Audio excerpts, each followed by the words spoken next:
guys. Come on, bro. Here he is. How's everybody doing? Unbelievable. You guys have turned out. I brought some good weather. You like the weather?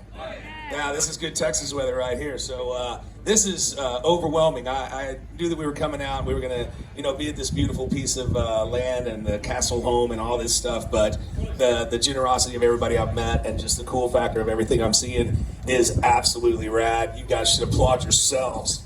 Get some of that. Wow. So what is this deal? It's a Kazi, what's... It's called Sierra Cosworths, but everyone called them Cozzies back in the day. So, like, the best way I can describe this to you is that that point in the late 80s, the 90s, when everyone in America was doing the Mustang 5.0, the HO cars, this was the equivalent. This is what everyone had in their late teens or early 20s. But it was a four-door. There were 3 doors and 4 doors. So they did various different models. They did a special one called an RS 500, which was the daddy. And these guys actually found your old car.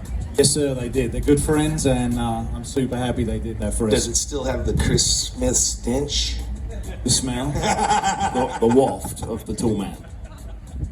Chris, are you ready to see it? Yeah, man, bring it up. I've been waiting for this. Ladies and gents, give him a round of applause. It's the current owner of Chris's Ford Sierra Sapphire Cosworth.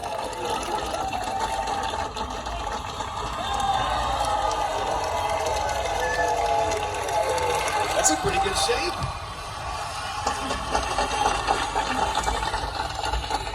I know what you're thinking. How the hell did you get in there? Well, we're going to find out. I may not have a Recaro ass anymore. Is that why it's got sunroof, Chris? That's right, mate. Yeah. Good all round. Okay, that's awesome. And this is Shane, right? Come up, Shane, man. Richard. Thanks for bringing this out. It means a lot, mate. And I've been telling Richard for years what Cosworths are, and we don't get Sapphire Cosworths in the US. So the fact you brought this down here is just absolutely brilliant. And I know that's my car because there's a 3-door ECU car with the RS logo on it as well. But I remember one of my best memories of this car. I put a huge turbo on it. Actually, I got a buddy of mine over there, that bald-headed mini-me. He's called Dave Lilly with his hand up. So basically, Dave was my tech for this car because I was absolutely useless at the time. And he took care of everything on the car. And the other guy next to him is Pete. And Pete was with my brother in his AMG Mercedes. And we were just leaving Well Lane Turbo Center after having it dynoed. And I remember my brother, who's got a few years on me, he also had a bigger wallet at the time.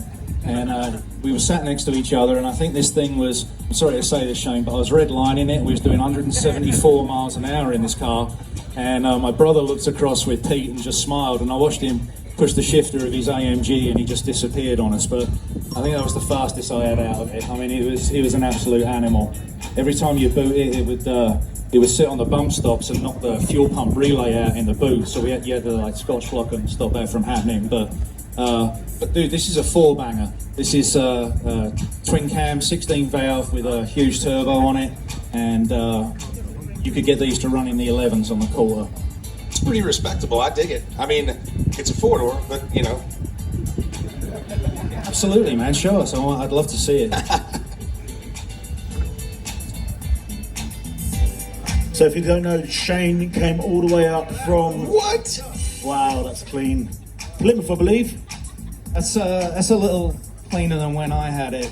I was more into going faster and not keeping them clean, but I don't know. I guess with the rise in values, I bought an M3 after this new, and I didn't have anywhere to keep it. And I remember selling it, and it was mint when I had it, and I remember selling it for 6,000 quid, thinking I'd done really well. And looking at the prices of them now, I just got my head in my hands.